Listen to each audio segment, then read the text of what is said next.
Hello, everyone, and welcome to another episode of the Bull Take Scouting Podcast. Today's going to be a special episode because we've got our guest, Christian Boyd, a 2024 NFL draft prospect and former University of Northern Iowa defensive tackle, joining us. How you doing today, Christian? Doing good, man. Ready to get started.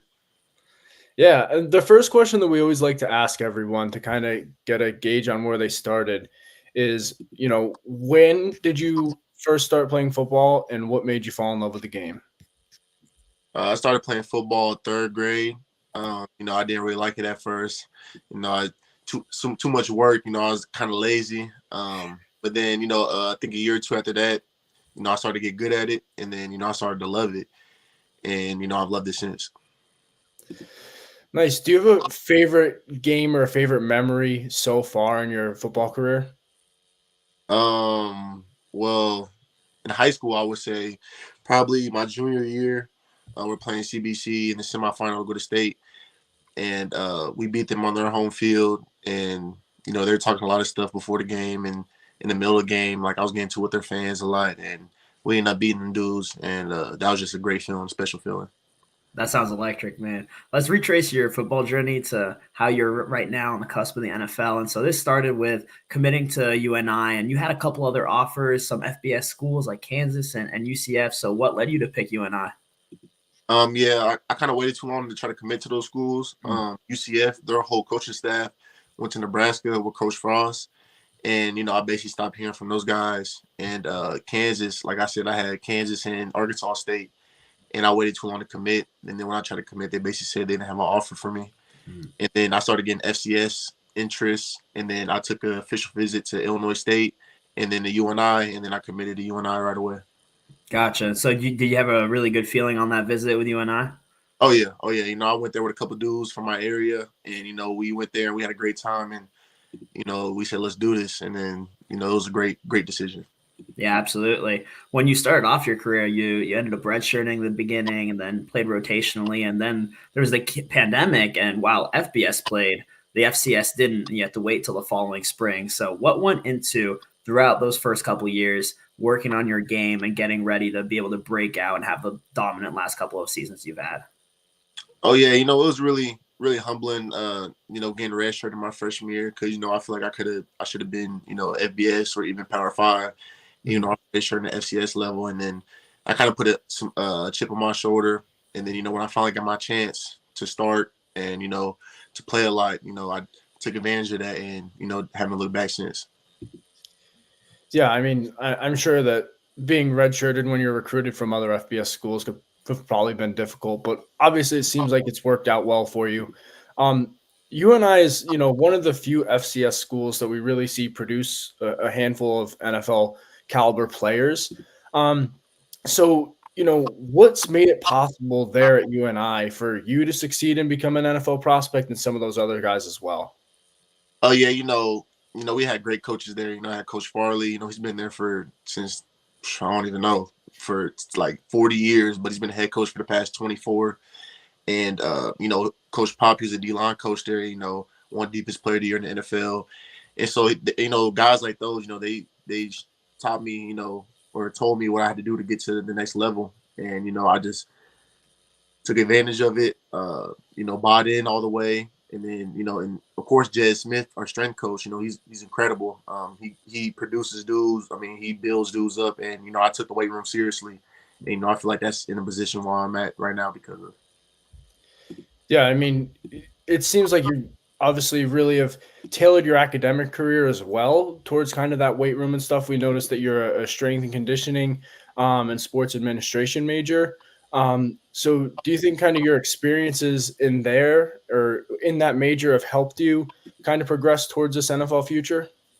Oh, yeah, of course. I started off with my major was exercise science, and I learned a lot about the body and a lot about the nutrition side and what you got to do to take care of it. Learn about fast twitch, slow twitch, just things of becoming an athlete. Beyond the game of football, and I feel like that's helped me a lot, and better helped me understand, just not football, but just athletics, period. And I just want to be around the game of football or sports in general after football. So that's what led me down that path. That's awesome, Yeah. man. with your background as, exercise science, if you had to give like one or two exercises that, you think all offensive and defensive linemen should do, what would those be? Uh, I would definitely say power cleaning, and I was a big squat guy. They say squat doesn't really matter, but I feel like that created a lot of power in my legs, and helped me play with great leverage. Of course, you got to stretch and make sure you're loose and limber, but I feel like squatting and power cleaning, that's where the power comes from, and I feel like that helped me on the football field for sure. Well, let's talk about your play on the football field and what makes you so appealing to NFL teams right now. You alluded to that power that you show on the field, but how else would you describe your strengths? Shoot, I would just say my get off. Playing with great leverage. I feel like I practiced that a lot in the off season and even during the season with my coaches. And really just having a motor. I feel like I barely came off the field this year. I'm pretty sure I talked to the Dolphin scout and he said that I played 94% of the defensive snaps this year. Yeah. He said that's kind of unheard of for a defensive tackle. And, I kind of prided myself on that going into this season. I wanted to try to come off the field as little as possible and, and still, be dominant every play that I could be. And, I feel like I did that for the most part. Absolutely. Any good player knows that they've got to keep improving. So what are some areas of your game that you're working on as you head to the NFL? Oh, definitely my pass rush. That's the biggest thing, because, the NFL, you got to have dudes that can pass rush. And I feel like I can be a 3-down defensive lineman. And, right now, some people are saying I can't, and, I feel like I got something to prove. And that's definitely something I'm going to work on is my pass rush skills and, just my hand quickness and things of that. Do you have any NFL players that you're trying to, tailor your game after or that you look up to? And especially, pass rush wise, you're saying you're working on that. Any guys that you kind of look for tips or techniques? Oh yeah, I look at dudes like Dexter Lawrence, Quentin Williams, and of course Aaron Donald. He was one of my favorite players growing up. Him and Ndamukong Suh, because that was really my favorite player growing up. Before Aaron Donald became Aaron Donald was Ndamukong Suh, because he just played with a different type of mentality and an edge that he kind of put fear in offensive linemen. And but definitely today's game is definitely like Dexter Lawrence, Quentin Williams. So now let's start shifting over to the draft process a little bit. Unfortunately, you didn't get invited to the combine, but you went to the Hula Bowl. You went to the East-West Shrine Bowl as well. So what were those two games and weeks like for you? It was great. I got to meet with pretty sure I met with most of the teams or all the teams. I got to have a lot of experience learning from different coaches. At the Shrine game, there were present NFL coaches there. And, they basically showed us what it was to be a professional athlete and how to handle yourself as a professional. And I learned a lot in, that short amount of time. And, definitely my mentality going into those weeks where, I know there's going to be dudes, Power 5 dudes, that's, were highly recruited out of high school. And, I feel like I wanted to go prove something that I knew all along. And, I belong here. I could have played at those type of levels. And, I try to go into that week, try to dominate every rep that I can. And, for the most part, I feel like I did that. Yeah, you absolutely did. I mean, the first clip that I saw, you were against a Michigan guy, a national champion, and, you had a really nice push-pull move and put him on the ground, and it was super impressive, and you garnered a lot of attention. I mean, PFN named you the Defensive Player of the Week, so it was really great seeing that. And, we mentioned the combine thing. Is that something that's really adding to the fuel and the fire for you right now? Oh, yeah, of course. Because, I kind of figured I was before the Shrine Week. I 100% thought I was getting it after, my performance in the Shrine Week. And, it just never came. And, I ain't really tripping about that because, more time to train for pro day and to show out in front of the scouts. But that definitely added some fuel to the fire.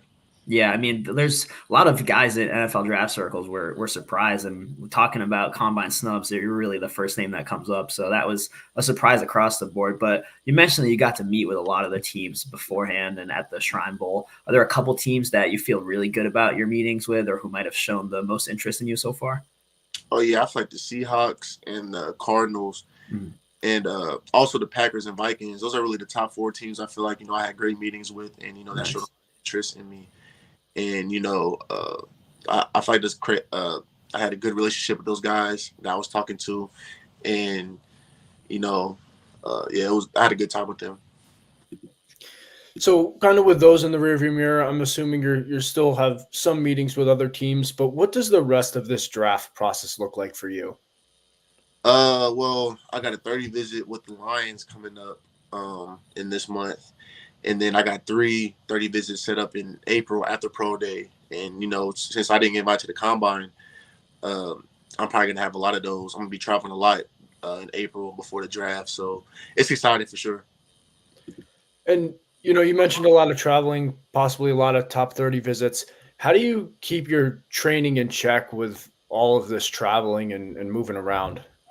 Just having a great schedule. I already got it planned out. My agency is great with it. We already got things planned out. When I'm gonna be training, and then when I'm gonna be traveling, and I just gotta take advantage of every single day because I know it's gonna cut into my training a lot. So hopefully I don't got that many 30 visits before Pro Day. I got one set up so far, but it should be fine. It's gonna be a fun process too, for sure. Yeah, definitely. And I know right now you got your head down working, but a couple months from now it will be draft weekend. You got any plans for that? Oh yeah, I'm just gonna have some family there for sure, close friends. It's gonna be an incredible feeling. If I get blessed to hear my name called. But if not, like I said, it's gonna add more fuel to the fire because I'm gonna get them opportunities, and I feel like I'm gonna make the most out of them. Yeah, absolutely. I mean, either way, you'll end that weekend signed with an NFL team or a draft pick that you'll be signing in the coming weeks. So it'll be super exciting. And before we ask our last question, this is kind of a fun one. And sometimes these guys that play in the trenches don't want to give credit to each other, but if you had to, who are the best couple of guys that you've played against in your college career?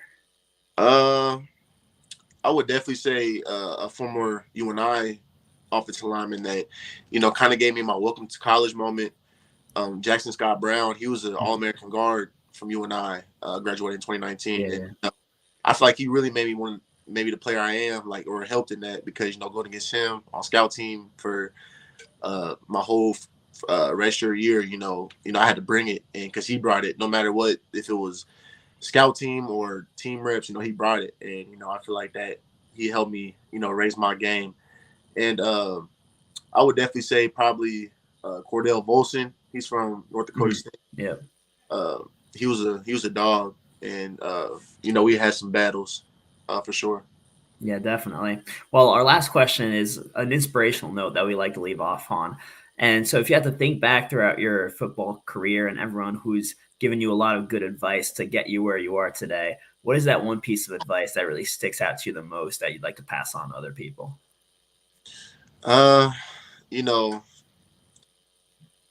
would say my pops just always being there, always, when I'm down, always just giving me, advice, always told me that I belonged, or, because, he always, hype me up, dads, they try to hype you up, try to let you know what you really are. And, he always gave me that extra confidence boost.